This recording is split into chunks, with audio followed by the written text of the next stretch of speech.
Hello, everyone, and welcome to Molehill Mountain, episode 108.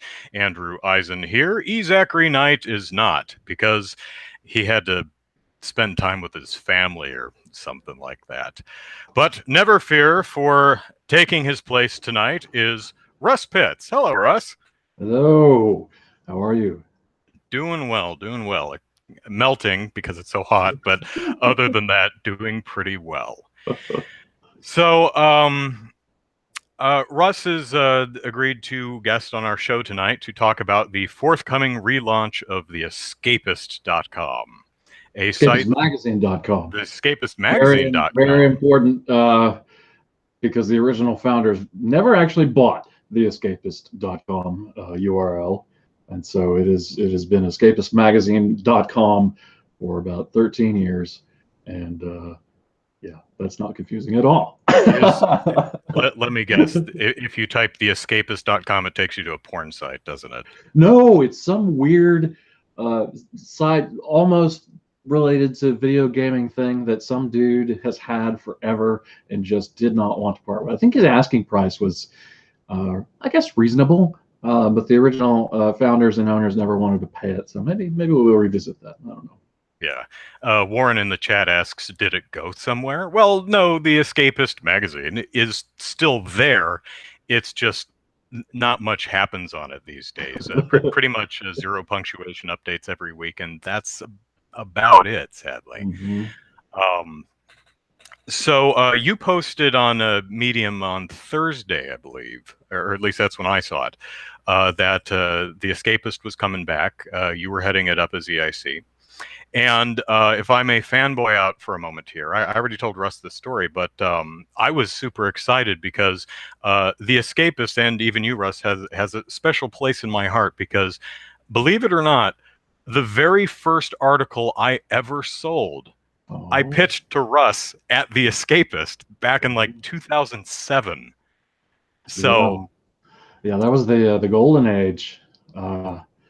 Some would say that I started in 2006, and my first job at Escapist was as acquisitions editor. So if you published an article between 2006 and 2008 or 9, it's a really good chance that I bought it from you and gave it at least one thorough edit. One of my patented tough love edits. Oh yeah. I don't know if the person I was in contact with was not you. Maybe it was Greg. I don't remember, but I do remember the first editing pass. And of course, all writers suffer from the same God complex, where everything we write is perfect and precious, and editors are just horrible butchers who don't know what they're talking about. But I had to admit that while I did fight for one thing that got cut, I had to admit whoever edited my piece was a better writer than I and had some really good ideas. So, or at least an editor. You know, it's actually a completely separate skill to be able to edit somebody else's work and take a look at it and see, you know, what they're trying to say and how to help them say it more clearly. It's something I actually really enjoy. It's something that's my day job is I work as a quality assurance guy for a technology company, and my freelance writing has definitely helped in that department because I can communicate via writing a lot more clearly and cleanly than I could 15 years ago. Yeah. And even today, our official, the person who's responsible for technical documentation is constantly coming over to me to proofread and edit their work. So, nice. Broad skill sets, folks. It does come in handy. It all ties together. Yeah, that one of my favorite classes I ever took was actually a class I took after I dropped out of college. Actually, I was working at a university and they offered free night classes, and I took one of their business communication classes. It was just straight up all about how to communicate in business. And you would think, having been a writer and a creative writer, that stuff I would have known, but how it all ties in and how to take ideas and give them to somebody, and actually just sort of so many bad things happen because people aren't communicating clearly, and being able to move around that is actually very useful. Yeah. Speaking of broad skill sets, you stepped away from the Escapist in about 2011, I want to That's right. say. Yeah, September. And you have done a lot of things since then. And in fact, throughout your career, you've done some TV work, you've done documentaries, you co-founded Take This, which is a mental health advocacy nonprofit. Mm-hmm. You've written books. Mm-hmm. You helped found Polygon. You've won a few Webbies. Um, uh, for those of you who've been with us since the game politics days, you probably have seen Russ's name several times as we talked about his stage of development docs. I think what is it called, Sex and something that you wrote, Sex, Drugs, and Cartoon Violence, when that book came out. The Take This or the stage of development doc. So if you're going Russ Pitts, that's where he's from. So I've given kind of the broad overview, but Sure. how you been in the last 5 or so years since your Escapist days? Pretty good. Yeah. I left Escapist. I didn't really know what I was going to do when I left. As you said, I had worked in television. I had owned a theater company. I had worked for other people's theater companies as a builder and a production manager. And then Escapist was my first gig in games writing. And I built up their video program. I hired Yahtzee and Movie Bob and Loading Ready Run and Jim Sterling and all those guys to do videos there. Worked with hundreds of writers like yourself.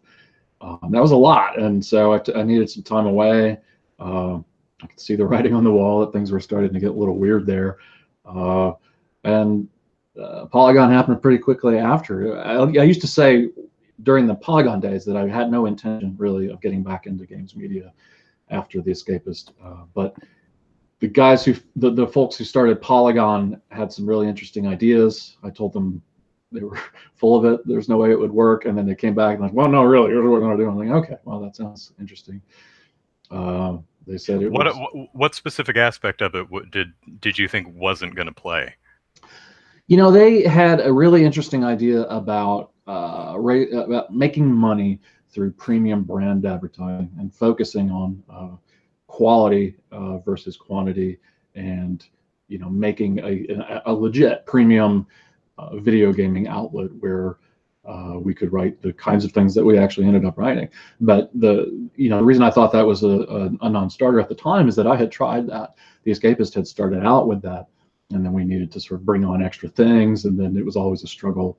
Not necessarily with the audience or with making money. We actually came very close to being wildly profitable with the Escapist in 2008.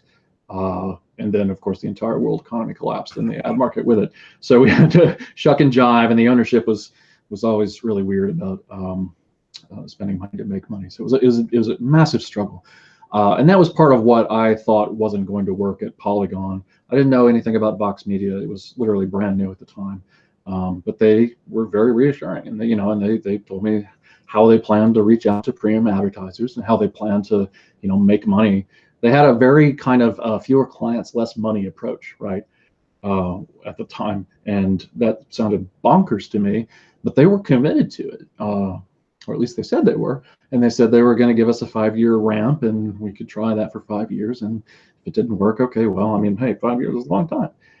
Ultimately, and so I signed on, and we did the things that we did there. I started their features program. I started their documentary video thing with the press reset and human angle documentaries.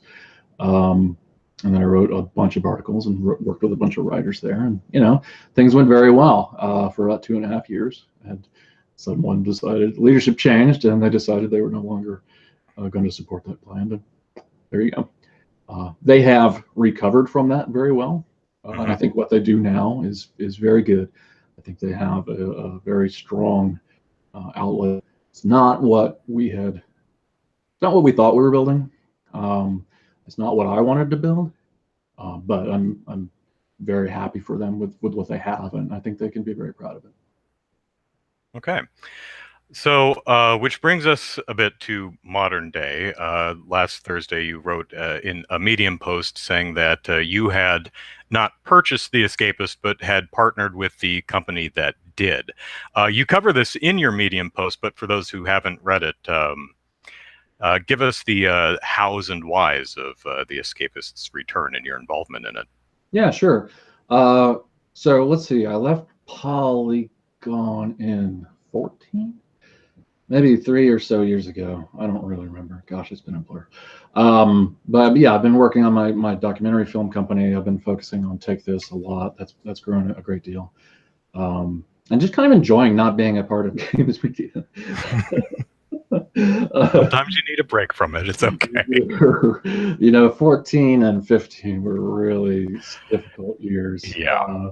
in games media. So I've been enjoying not being part of that. But yeah, last year, so at the end of 2017, we heard through the grapevine that Defy Media, the current, the previous owners of Escapist, were sunsetting it. They had laid everyone off. They had closed the office here in North Carolina. They had even laid off, and I don't know how you do this, but they had even laid off the volunteer forum moderators. And they were just pulling all the plugs, right? And to me, that said they were getting ready to either sell it or shut it down. And I didn't like that idea. I'm not personally, as someone who invested 5 years of my life into it, won a lot of awards there, did a lot of good work there. I wasn't happy with the idea of the Escapist's most recent chapter being its final chapter. That bothered me a lot. And I happen to be in a position now where I have a lot of connections and I have a lot of, whether justified or not, I have a good reputation in this industry. And so I reached out to Defy and started the process of trying to buy the thing. That lasted several months, actually. I was on Thanksgiving vacation out at the coast, and Defy was desperate to sell by the end of the year, and that was just a crazy time where me and my lawyers and they and their lawyers and my lawyers and their lawyers were going back and forth. And I had put together a group of advisors, strategy advisors. I'd put together some financial advisors. I'd started reaching out to, billionaires and millionaires and venture funds and trying to.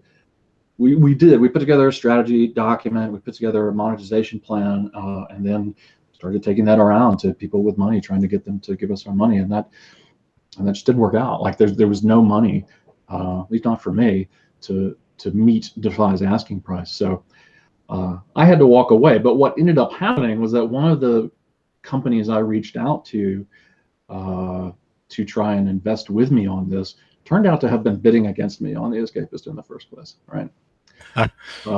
They didn't tell me that, and I actually sent them my strategy, my strategy deck, and they're over there. I know this now, and of course they're over there, and they've got my strategy deck in the email. And they're like, what do we do with this? We can't actually open it because that would be a conflict of interest, and we can't actually talk to this guy because then we'd be breaking our, deal with the fight. It was this massive, so. Kind of reading between the lines, talking to people who were tangentially involved, I started to figure out, these guys were the people who I was bidding against. And so I formally withdrew my offer, and then I could approach them with the idea of working together. And I guess the rest now is history. We're partners. They liked my strategy. They've hired me to be VP of their company as they grow. And that's Enthusiast, right? That's Enthusiast Gaming, yeah, based out of Toronto. And so part of my job as VP of Enthusiast is going to be relaunching the Escapist and being its editor-in-chief. Cool. Again. So, what has the reaction to the, from your perspective, what's the reaction to this announcement been? Well, that's a loaded question. It's been. Let me preface that with an observation that I made. Sure. I looked around on the various enthusiast websites. No one is talking about this.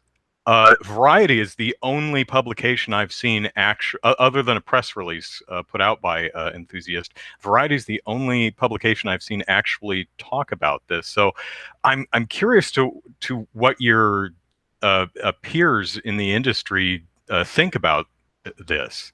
I mean, I imagine you're in contact with them at least behind the scenes, right?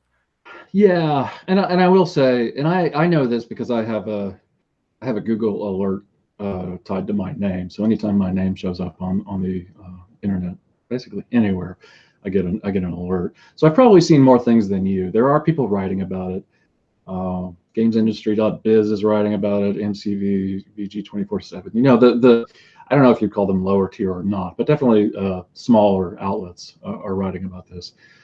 I know that the vast majority of people whose names I know at larger outlets are at least aware of what's happening. Many of them are talking about it, whether in subtweets or whether directly at me on Twitter. So I do know there's an awareness that this is happening. There seems to be a lot of curiosity about what's going to happen. And I think there's some controversy over what we intend to do with the Escapist. And I think you have to back up a little bit to understand why that might be at the pitch that it is.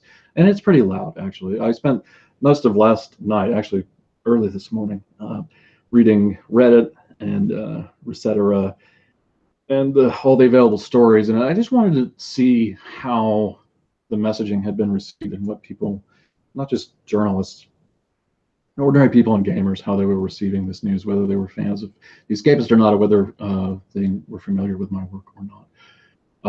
And there's a lot of volume and there's a lot of back and forth. And we seem to have touched a chord with the suggestion that I wrote in my Medium post that we were not going to force politics on people, right? Mm-hmm. And the phrase that I used in my Medium post was we would leave politics at the door. And I think that particular phrase has been a source of confusion for people because that can mean something different depending on who you are. I, as a writer, tend to mean exactly the words that I use. I don't like to, as a writer and an editor, I don't like for people to have to spend a lot of time trying to decipher my meaning because then they're not thinking about what I am saying, right? I prefer the path between the word on the page to the idea in the head to be as clear as possible so there's no distraction. So when I write, we will leave politics at the door, that's what I literally mean, not some coded message to people who like to beat people over the head with their politics that I'm not going to stop them from doing that. So I think the response has been mostly good, mostly curious, and mostly wondering what we're going to do about the Escapist last chapter, which was very much colored by Gamergate, the alt-right, my former employer, who was an outright, surreptitious outright operative, and who now, believe it or not, who now is the CEO of Milo Inc., which is the company founded by Milo Yiannopoulos, who was formerly of Breitbart, very much a provocateur.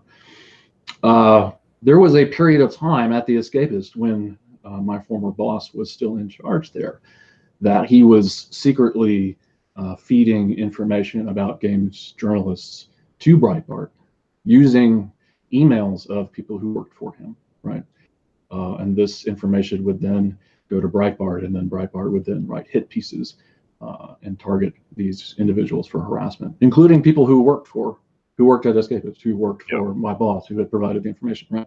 So, I mean, and this sounds so, this is the thing that's been difficult for the past 7 years or so, is that, you know, I was at Escapist, my wife Susan was there after I left, and a bunch of, you know, and we were all friends, and we had a lot of friends who were there and then ended up leaving. And I think the, you know, 2 or 3 or 4 of us who actually knew what was going on, who were close enough to the leadership of Escapist to sort of see how this person was using their position of power to sort of further their extremist politics. We would try to tell people that that was happening, right? We would try to tell people that this guy who ran the Escapist was like a top advisor to Milo Yiannopoulos, and nobody believed it. Nobody would take it seriously. It's like, yeah. Even people who knew it was like, no, this guy can't be that weird. And I was like, no, believe me, like this is a thing that is happening, and it's actually now become clear. Multiple news outlets have now put this man's name in print next to Milo as the CEO of Milo's company, and the guy who holds Milo's wallet and tries to talk him into buying, $60,000 silk jackets. So like the dots have now been connected, and some people are suddenly like, go, oh my gosh, that's kind of nuts. And like, yeah, yes, it is kind of nuts, and it makes it now, I hope, explains what happened at the Escapist, that it was allowed to turn into a very extremist video gaming outlet and a breeding ground and a recruitment tool for outright operatives. And so, yeah, it earned a pretty bad reputation. It bled talent like crazy. It bled advertisers like crazy. The industry shunned the Escapist. And that's the state that it was in when it was spun down and when effectively my partners and I bought it. So that's kind of what we have. That's what we have to work with, right? That's what we have to try and move on from. And so when I say we're going to leave politics at the door, what I mean is, this is not going to be the outright place anymore. This is not going to be a place where editorial is chosen based on political opinion, where assignments are given because of whether you agree with my politics or not. We're not going to be foisting a political agenda on our audience or our writers or the industry. That said, things happen. Politics are everywhere. Almost everything that happens from the industry point of view is political. There's a political take on it. And we're not going to shy away from printing a political take, but that's not going to be the order of the day. And any particular writer or editor's personal politics are going to be largely irrelevant in terms of how comfortable I feel with them working for us and covering any story. I don't know how else to put it. Okay. Well, to those who felt burned by the direction of the site, the direction the site took before it withered to the state it's in today, how do you go about proving yourself and winning that audience back? Yeah, that's the real question, right? And my hope was that in our announcement is explicitly stating that we were going to be moving away from what it had become. That would be step one. And I think a lot of people did take it in the way that I meant it. I think there are a lot of people for whom the politics of that time, particularly the 2014, 2015, sort of the darkest days of Gamergate, are still so painful that the idea that you can be against a lot of the bad things that people did in the name of Gamergate, but also not want to spend a lot of time. I like to use the example of Waypoint, right? Waypoint has sprung up since Gamergate, and I know the folks involved with it, and their politics are pretty clear. And I agree with them a lot, in a lot of ways, in a lot of their personal politics. I like what they're doing with the site. I like that it's very much sort of an activist publication, and it's very in your face, and it's very, here's what we think, and here's what we think about what's happening today in video games, and here's how we think it plays into progressive politics, and here's how they could do more, and here's how they could do better, right? And I like that. There's a place for that. There's obviously now a demand for that, and probably was all along. And I think they filled that niche, and I think they filled it so well. I don't want to go there, right? I don't feel the need to compete against that. I do think there's a niche now for journalism about video games that addresses the people in the industry in a way that's engaging, in a way that's meaningful, and possibly even political, but not from a purely political activist point of view, right? Mm-hmm. I want to be able to continue to tell stories about people and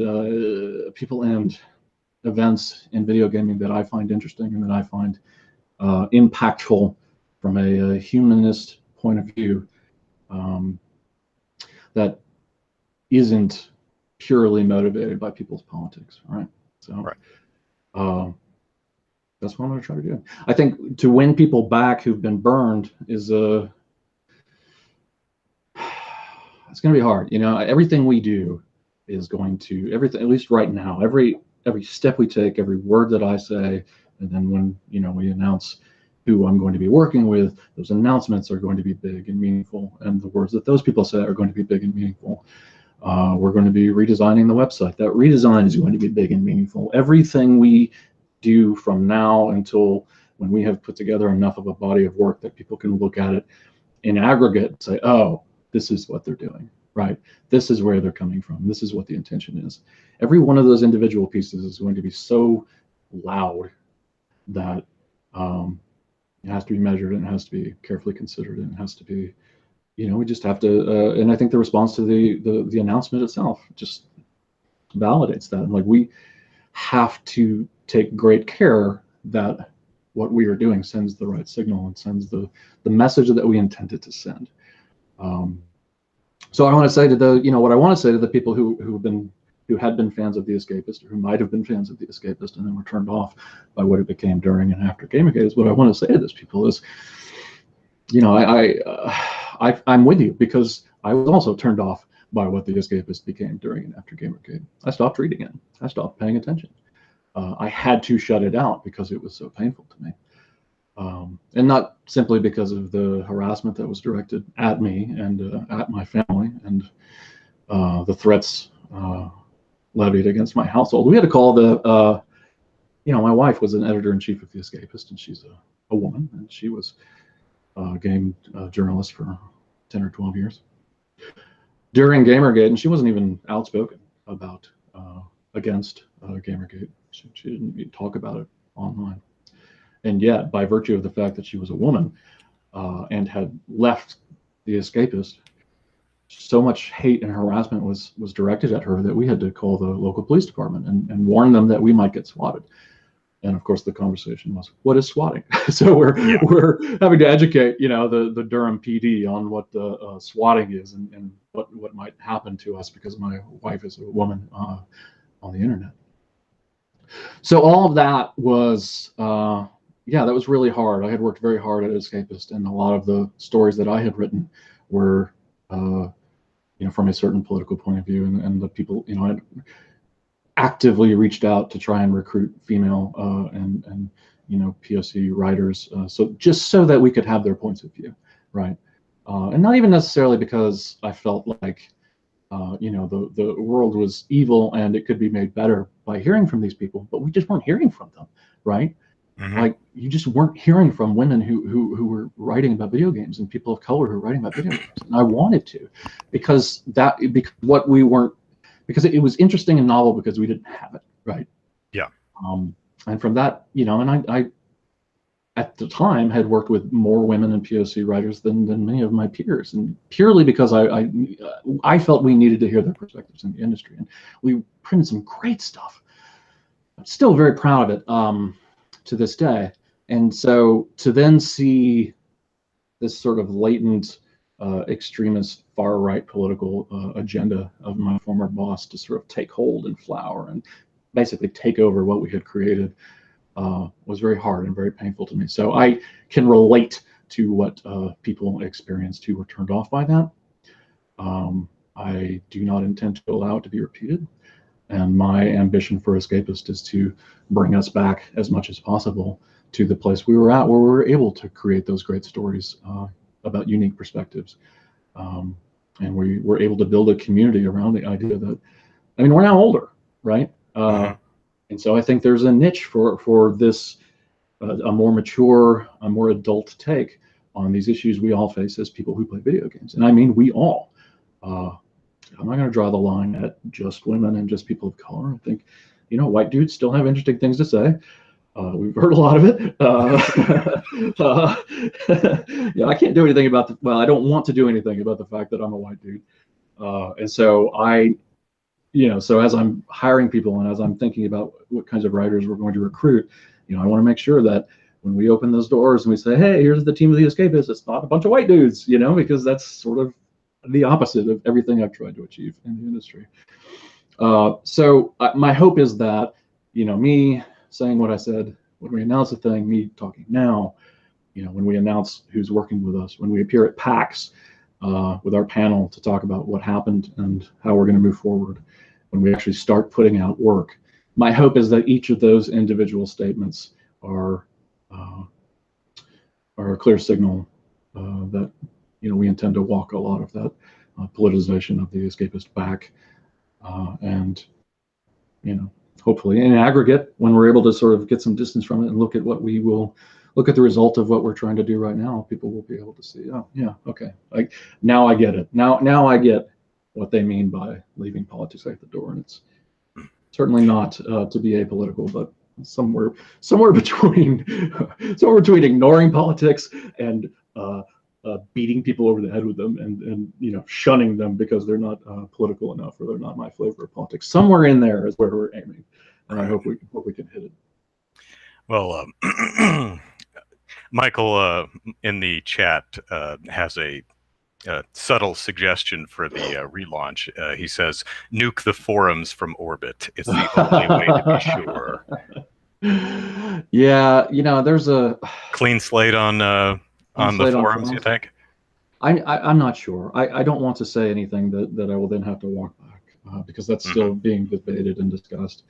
Nuking the forums entirely has come up, as has building off of what's there. I know that there has already been a lot of work done to clean up some of the worst and most offensive stuff that was in the escapist forums. There was an entire forum section called the Wild West, which literally was that. Anything and everything goes. It's kind of the escapist own little 4chan. That's now gone. That was gone before we bought it, and I approve of that. I don't know. Here's why I'm hesitant about saying nuke the forums entirely, because there's still a vibrant community there. There are still people. The amount of content that gets posted on that website is so ridiculously small. You look at the front page. One of the things that I created when I was still there was this daily content schedule, right? Yeah. Because we tried to make Coming to the Escapist every day an event. We had multiple new pieces of content every day, and you could just at a glance look and see, oh, tomorrow is Tuesday. Tuesday is going to be this. Great, I'll be back for that. And now that box on the front page of escapistmagazine.com, they've left it there, but it's empty. It's zero punctuation and I think a Twitch stream. Yeah, so you got this 7-day block, right, with multiple spaces for things to happen on those days, and there's like 2 things, and the rest of it's white space, and it's like, just from a design point of view, it's horrifying. But from a programming point of view, it's like, how did this happen? How did it get so bad? And then why did they leave it up? But like that's the state that this thing is in, and yet there's people still posting in the forums every day, and I've been watching, and I just started posting in there the other day. Again, because I had lost my password in 2011. Now I have it back. Now I'm a member of that forum again. So, I want to. I wonder if my login still works. You should try it. I don't know. And if it doesn't work, I now have the passwords. I can get you back in. Get you back. All right. In. I have that power now. Been like 10 years. I know. Well, my account was tagged to my old Escapist email address. So when I lost my password, I couldn't even reset it because the email would go and I had no control over that. And then after a certain point, I didn't want to talk to them. So I don't know. I want the forums to be a place where people feel comfortable talking about our content and other issues. We're going to have to moderate it very thoroughly, whether we start from scratch or not.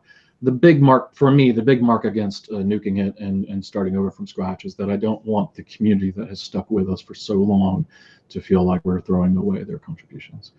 I want to find a compromise where we can, move forward very authoritatively in the direction that we need to go, and leaving behind the things that didn't meet that bar, but without paving over it entirely and invalidating the sort of the 11 years of love and investment of these people who are still part of the community. Right. So in the past couple of weeks, this has been happening for years, of course, but there's been a resurgence of stories such as this in the past couple of weeks. Most notably, the firing of Jessica Price and another gentleman whose names I can't remember from ArenaNet for the way they interacted with fans or supposed customers of ArenaNet. What are your thoughts on how your editorial team can and should interact with and respond to people on social media? Yeah, I think Scott Pruitt, is that the gentleman at ArenaNet who was also let go? Yeah, I was following that very closely, and because I think there's definitely a lot going on there. I think here's the thing. I can tell you point blank. We will have a social media policy. We will have a very clear social media policy. We will have a social media policy that leaves no doubt in anyone's mind as to where the line between what we expect of you as an employee and a semi-visible person in this business and industry, and what is your personal problem, right? Right. And I think that was the big mistake ArenaNet made in this case, was that they didn't. The line was vague, and the Jessica and Scott, if I remember, if that's actually his name. Jessica and Freeze? Peter Freeze, that's it. Okay. Yeah, I don't know who Scott Pruitt is. Peter Freeze. Scott Pruitt's a member of the current administration, I think. Well, there you go. Yeah. Is that who I'm thinking of? Yeah. I think I was watching the news before I came up here. Yeah, Peter Freeze and Jessica. Yeah, the EPA guy. He resigned. Oh, well, thank God. Scandal-ridden turkey. Thank God. Yeah, Jessica clearly had one understanding of where that line was, and then the leadership of the company decided that the line was elsewhere, and that was the reasoning for why she was let go. That's not good. Like, just from pure employment point of view, you don't want there to be that kind of confusion, because what ends up happening is, people step over a line that they didn't realize was there, and then that firing then feels gratuitous, right? So we will have that line will be very clear, and I think it's doubly important in games, because people tend to personalize their feelings about video games and video games issues, and then take those feelings out on it's the people who deliver the message, is the news writers, or the people who've made the game who may not have even been involved in whatever it is upsetting them. So and we've learned since 2014 that it's relatively tricky to be a person on social media who's involved in video games. So I want to empower our writers and editors to have conversations online with the audience, and with developers, and with industry people. And I also want to be able to protect them from feeling as if everything they do is under a microscope, and that they can't be themselves and have to build up this persona and this wall that is their public face, right? It's tricky. I think I have some ideas. I don't want to get into details, because a lot of this is still TBT. I can tell you how I'm going about building the team, and what I can tell you is how I'm going about making these rules and building our sort of editorial direction. Is that I'm building the team right now. I'm talking to a variety of different editors. Hopefully, at the end of those conversations, and I can't predict when, we will have a team of editors who will be the Escapist, and then everything else comes from that point, right? I have a very high level, big picture view of what types of content I want to do and how to put that together. But I'm intentionally not filling in the blanks, because I want the feedback from the people who are going to be responsible for doing that. So that's the and that then influences the type of person I'm looking for. People who are comfortable actually building that sort of thing, comfortable having those kinds of ideas, and that's not a given, right? And of course, people who are have the sort of experience and sort of status to be able to do that in a way that's going to be interesting. So what I'm focusing on right now is finding the people, and then after that, we are all together going to decide how we're going to approach social media, how we're going to exactly execute on this content strategy, how we're going to communicate with the audience. But I'm rambling. This is something. Here's the thing. I've been thinking about this. This has been going on for me for going on 9 months now, right? And for the vast majority of those 9 months, I've either been negotiating directly with Defy to get the Escapist, or I've been working behind the scenes with enthusiasts to help them get the Escapist. And so this week, like 2 days ago, like 50 hours ago, was like the first I've been able to speak publicly, to more than a handful of people what we're doing and what we want to do and how we're going, the steps we're going to take to achieve it. So, like, this has been rattling around in my head for 9 months. So forgive me for going off. No, I totally understand. Even being a very low tier freelancer industry kind of guy,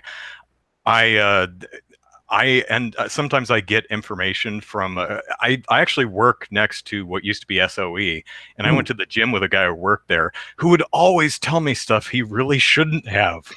It's like, you can't tell anybody this, but I'm like, why are you telling me this? That's an NDA. But yeah. So I would, I'm doing an enthusiast podcast. I'm like, I know things I can't tell you. Even sometimes when you like get a game early and you're not allowed to talk about it, I'm playing a game that you can't play for 3 weeks, hee, but I can't brag about it. So I get that. I've also, retroactively starting to understand some of the talent that you've been talking to behind the scenes, because they in turn for months have been saying cool stuff is developing behind the scenes, can't talk about it. And today I go, that's probably what they were referring to, isn't it? Yeah. So yeah, just today on Twitter, I put out the announcement of our panel that we're doing at PAX West. That's the end of August, right? The end of August. Okay. And the panel is straight up, what happened at the Escapist, what we're planning to do at the Escapist. I intend to be very open there on all subjects. And my hope is that when we leave there, not only will we have been able to announce some people and things in addition to those that are already known, that there will be very little question left in anyone's mind about exactly the direction we're planning to go. So tune in. And go there if you can. But yeah, so I announced that today. Movie Bob is going to be there with us. Yahtzee is going to be there with us. At least one person from Loading Ready Run is going to be there with us. Nero, with whom I'm working at Enthusiast, who's now editorial director of Enthusiast. Was it Nero's name that was the typo in the first attempt at posting the PAX announcement? No, it was actually Loading Ready Run. It's supposed to be one word, and it was 3 separate words. Oh, okay. Yeah, I always forget that. So we had to pull that down Friday and put it back up again today. There will probably also be some additional people on that panel who I haven't announced yet. I'm trying to, it's just like I said, one step at a time. Every single thing we do and say right now is going to be so picked over that I'm trying to be judicious in what we release. So with names like Bob Chipman and Loading Ready Run and Yahtzee, obviously you're bringing back people known for their roles in at the Escapist in the past. Can we count on some of the classic shows returning? Well, that's my hope. Obviously we have budget considerations, we have time considerations. I don't yet even know when exactly we're relaunching the website. There's still work to be done and things to be decided. I've been talking to a lot of people, and at first when I started reaching out to people in December of last year or January of this year, it was for moral support, right? It was like, hey, is this a good idea? Should I be actually trying to do this? And then, as we all talked, the excitement just sort of grew. And so, my hope was that when we announced that we were doing this, we could also say simultaneously, hey, these people that I had worked with in the past and had done great things with the Escapist in its heyday, believed enough in rebuilding this that here they are, and they're invested in helping us do the right thing and build it back. And that's that's why I'm really excited. Movie Bob and Loading Ready Run and Yahtzee are on board. Yeah, I think some of the other classic shows we're still talking to folks. So we'll see. I don't know. If your favorite is, if you want to see one of your favorites come back, let me know on Twitter or wherever. If we're not already talking to them, we will. So you mentioned you're not, you haven't nailed down the timing of the relaunch yet. Is it safe to assume it would be after PAX? Not necessarily. That's really still a big open question mark. Part of that process is sifting through exactly what we got back from Defy. Right. The Escapist was originally built on a custom technology platform, right? So it's not like WordPress didn't even exist at the time. It wasn't an off-the-shelf sort of PHP thing. It was custom built by one or two people. One of whom is now working in Silicon Valley, and the other one is working with me to try and sift through what we have.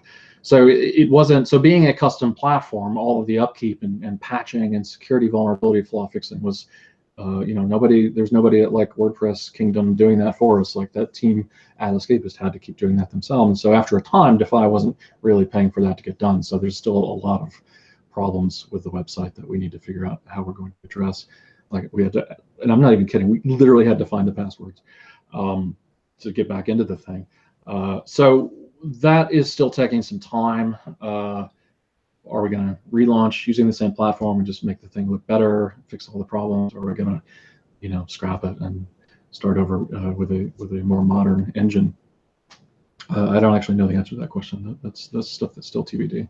This is all, you wouldn't believe it for something that's been ongoing for 9 or so months, but a lot of things have been happening very quickly, including the final public announcement and rebuilding it. So when I know, y'all will know. But that decision, I think that's the biggest decision that we have to make, is what technology platform we're going to use, and that's going to obviously impact how quickly we can get this up and running. So, I don't know. Another question that's probably still a under discussion type of thing is, do you think you'll go with a softer launch where you slowly roll things out, or a hard boom, here it is, let's just push that ball right down the hill? I think it's safe to say that it's going to be a mix, right? Because we have zero punctuation is still happening. Streams are still happening. We've got commitments from some of our old friends to bring content back. Those conversations about exactly what they're going to be, what is Bob going to be doing with this? What is Loading Ready Run going to be doing? Those conversations are ongoing. But I think it's safe to say that video is going to spin up a little bit faster than our written stuff. We already have a presence on YouTube. Yatsi's been doing a great job keeping that active and going for us. So that will be the probably, it's hard to say, but that will more than likely be the first big thing we see, is that these video shows come back, both on YouTube and on the website, and while the editorial team and I sort of figure out where we want to go with the written content. Will there be news posts? Will there be reviews? Is it going to be all features? Is there going to be editorials? I have ideas, but I'm not, not actually deciding anything, because I want the rest of the team to have some say in that. We also have a 13-year archive of feature stories, most of which was written and edited to be timeless, right? That was the whole idea. So we're going to be going through that archive and putting together clumps of articles that make a good collection. Here's one collection, here's another collection. And I actually said this on Twitter, because it's one, as I go back through the archives myself, one of the things that's continually surprising to me, and it shouldn't be because I was there, is how many people actually got their start at The Escapist. How many people whose names are either recognizable or household names, or have gone on to various other things, actually wrote us there, wrote for us there. So I'm looking forward to publishing collections of archival Escapist articles. I think that'll be fun, and I think it'll be interesting to see who all was a part of it back then. All right. Well, that's all the questions I have. So any final words or thoughts before we wrap the show up? Yeah, and this is going to sound I don't know. This always sounds maudlin, but I'm just so glad to have had this opportunity to work in this industry for so long. When I first started at the Escapist in summer of '06, like I didn't know what it was going to be about. I had never written anything for games. I did my first E3 that year, and it was overwhelming, and I was sick, and like, wow, this industry is kind of bonkers. And to be able to grow that website and do so many great things there was like, I left the Escapist in 2011 feeling like I had achieved so much that I didn't, I'd be okay with not doing anything in games media again. Right? I was ready to move on to the next chapter of my life, and I fully expected that to not be in games media. So to then be able to go on and work with Polygon and help build Take This, and then to work with all the amazing people that I've worked with in front of and behind the camera doing my documentaries was like a gift, right? That was like a sort of bonus level to this video game adventure for me. And then again, I thought, okay, well, I'm done. And here we are again, back at the Escapist with a whole new chapter. It feels like when you finished playing The Legend of Zelda back in the day, and then you start the game up again, and it's like, oh, here's Legend of Zelda again, and everything's moved, and you get to like rediscover all of the cool things again in different places and in a different way. And that's what this really feels like to me. It's just, obviously there's going to be hard work, and I'm not trying to minimize how seriously we have to take. As a friend of mine put it yesterday, filling in the hole that was dug by the former owners of the Escapist, and covering up the poop sandwich that was left for us. That's going to be hard work, and I'm taking that very incredibly seriously. At the same time, it's just amazing to be able to do this and to come back and to start over, and to have this whole new adventure. I feel incredibly lucky, and I hope that, if nothing else, I hope that my love for this industry and my love for all the people in it, it's something that we can communicate through this. Well, if you do start straying from the path, Susan said on Twitter that she'd smack you right upside the head. She will, man. We've already had some knockdown dragouts. It's funny, man, working with somebody who has just as much experience with you in the same industry, and she ran the Escapist after I left, and she's got her own, she's got her own opinions. She has different strengths and different perspective than I do. So it's been really good. I don't know if I could do it without a partner like Susan. She's not going to be actively involved, but just having her here and being able to talk to her is massive. So, yeah, she will let it be known if she has a problem. We do have one specific question from the chat. This comes from Super Deformed Gamescast, who asks, on reviews, do you plan on using scored reviews? I feel too many sites use arbitrary numbers. Let's file that under something I'm not comfortable saying yet. We had to. I remember being in a room with a bunch of dudes, and it was unfortunately a bunch of dudes launching Polygon. I can't believe when that became, when somebody pointed that out to us, there's like 8 of us, and we were like, oh shit, we're all dudes. I remember being in that room with those dudes, and we're like, how are we going to do reviews? And are there going to be scores or not? That was a knockdown drag out, man. There was yelling. People were like leaving the room and slamming doors. I think there was a chair thrown at one point. It was an all-day conversation. And ultimately, someone get a table in here to flip. I know. It was nuts. People were really angry about it. Everyone had an opinion. And, we ended up going with what they still have today, is that there are scores, and they, can change, I guess. I don't know. I either don't know or I'm not comfortable saying, and there's no difference to you. Well, I'm not going to tell you. I think I've been fairly public about my opinion on review scores, so I feel comfortable telling you that my inclination is that they're terrible. I think it just, I personally don't believe that games can be quantified. That there's a sort of platonic shadow on the wall of what a perfect game looks like, and then you can sort of chip away points of any game that doesn't match that. I think that's a really I think it's an unrealistic way of looking at video games. So I personally tend to prefer reviews that don't have scores. I, as editor-in-chief of The Escapist, do not yet know what we're going to do. Yeah.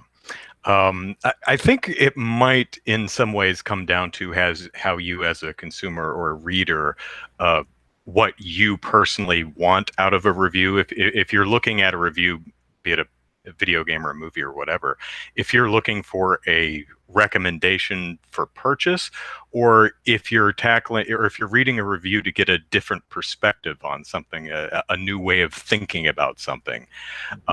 Me personally, I'm the latter kind of guy. So I'm a review scores have meant jack to me. I don't even care.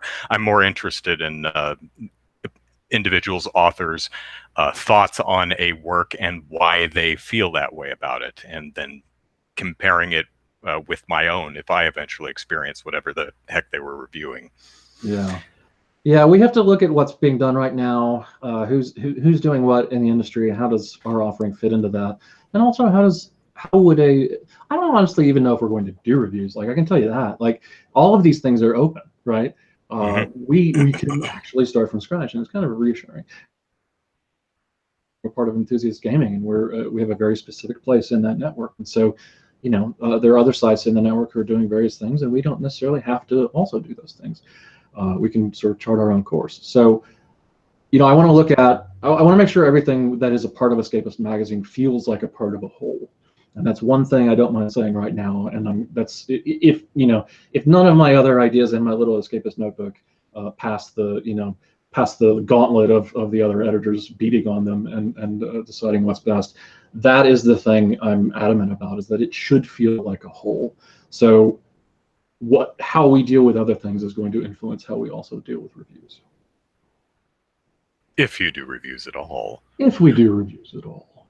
All right. Yes. Lastly, obviously the new Escapists will discuss video games and, I would assume, movies, since you have Bob Chipman there. Is that a fair assumption? I think it's a safe assumption. Whether it ends up being accurate or not, I don't know. I'm still talking with Bob about exactly what he wants to do. So he may not end up talking about movies, but sure. Safe. I think it's a safe Vegas bet. But so even so far as what types of media the new Escapist encompasses is still somewhat up for grabs. Yeah, I think there's been, I asked my Twitter followers fairly recently, 2 separate times, what do you want to see in a new video game? And this is before I had announced that we were doing Escapist. What do you want to see in a new video gaming outlet? And what do you not want to see in a new video gaming outlet? There's a lot of responses to what do you want to see, and that was all over the map, right? So if I'm like throwing darts at a board, that was like all over the place. For what do you not want to see? There was an overwhelming majority of people who didn't want to see general pop culture coverage in a new gaming site, and I think that's a backlash against where a lot of sites have gone. And the Escapists back in the day also did it. I remember hiring someone and telling that person specifically, "Your job is everything that's not games, right? Go make it happen." So we did that too way back. There's a lot of overlap, and I think, ooh, my dude's jiggling. I think. There are people who are interested in games who are also interested in movies, and there's a really clear overlap in the Venn diagram thing. And I think it's safe to program content for that because people will consume it. But I think there's a big portion of the audience that would really rather see a game site focus on video games and do detailed coverage of issues around video games and not spend time on those other issues. And this is what I'm intuiting. This is not necessarily my opinion, but there are other outlets that do a really good job of covering movies and games and DVDs and comic books. There's a lot of outlets that cover video games, but I still feel like there's a niche for a different way of covering video games. And does that get diluted by us also covering movies and comic books? I don't know, but that's the conversation. Okay, well, as your focus narrows on exactly what the Escapist is going to present to its new readership. I look forward to seeing exactly what that is. I would assume that at PAX we'll get an update. Yeah, we'll have a lot to say at PAX, and whether or not the site, launches before then. Once we actually start doing the work, I think it will become fairly clear what we have in mind on all fronts. And I mean this in terms of content, scores, if there will be reviews, what I mean by the political thing. At this point, I'm just looking forward to doing the work. I've always been a firm believer that the work speaks for itself. I don't like, I never spent a lot of time at NeoGAF reading what people thought about me as a journalist. I don't like publishing articles about other people's journalism. I've always felt that was very much navel gazing and kind of a waste of time. So And yet you have Google alerts for your own name. Well, you got to know what people are saying about you, man. You got to know. And when I was publishing, now that I publish books, actually, that tells me when someone is putting a PDF of my book on one of those download this book for free things. So I got to go and shut that down. I was like, please, just give me $2. That's $2. Yeah, I was looking at your books earlier today, and they're, I think, range from $1.99 to $4.99 on Kindle or something like that. It's like, oh, come on, toss the man a few dollars. Yeah, he's got a book called Eagle Seaman. That title alone is worth a few bucks. Come on. I think it's one of the cheaper ones too, the cheapest one too. Yeah, that was the memoir of my time working in television at Tech TV, and the infamous email I wrote on my last day of work that included the phrase "Eagle Seaman." Check it out. Yeah. All right. Russ, good luck on this adventure, and thank you so much for spending time with us on the podcast here. It's great to have you. Thank you. I really appreciate it.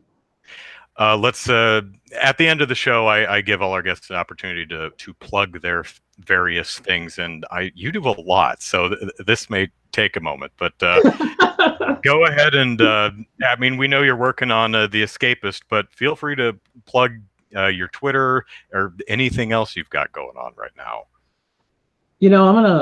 I've had a lot of things that I could have been doing over the last 9 months that have been on hold while working on this Escapist thing. I should have been actually almost finished with a new movie, but I didn't start because there was literally no way of knowing when this Escapist thing would happen. I didn't want to be out in the desert or whatever shooting a movie and they'd be like, hey, you need to be back in Durham to make this website. Okay. So this really has been my sole focus for more than half a year, which is terrifying. I will, though, take this opportunity to plug Take This, the charity I co-founded with my wife and our good friend, Dr. Mark Klein. The whole point of Take This is to let people know that it's okay to not be okay, to encourage people to get help for mental health issues, to feel comfortable talking about them. Please, don't let it get so bad that you feel like you no longer belong with us or that you're a burden to other people. We lost so many friends to depression that it's just I can't bear for it to happen again. So we founded Take This to hopefully let people know that these are things everyone goes through. That if you need help, you can get it. You can talk to someone. You're not alone. So part of my stepping back in to take over Take This is I'm actually stepping out of day-to-day management of Take This.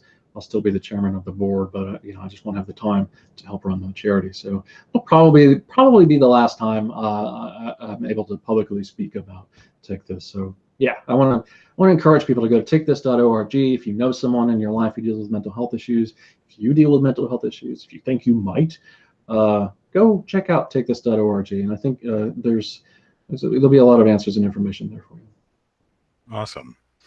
Okay. And people can follow you on Twitter if they're so inclined? Absolutely. At Russ Pitts on Twitter. You got in there early, didn't you? I did. My 10 year is coming up, actually. Sometime this year, I think.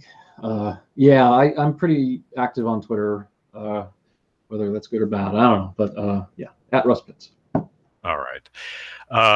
I'm Andrew Eisen. Eisen is how you spell the last name. Plug it into YouTube. You'll find my videos at Andrew Eisen on Twitter. And I know it's 3 months early, but I just opened my Extra Life page for the Extra Life 24-hour charity marathon that happens in early November. Last year we raised $1,200 for Brady Children's, so we're going for $1,500 this year. So if you want to make an early donation, extralife.org/participant/Andrew Eisen. I'm still working out any guests that I may have, donation incentives, what I'll be playing. I have some ideas, but I haven't finalized it yet. So stay tuned to my Twitter and that page, and I'll let you know. But that is it from us. Russ, once again, thank you so much for being here. Good luck with the relaunch of The Escapist. And you've all been listening to the Molehill Mountain podcast. We'll see you next Saturday. Take care, everyone. Bye-bye.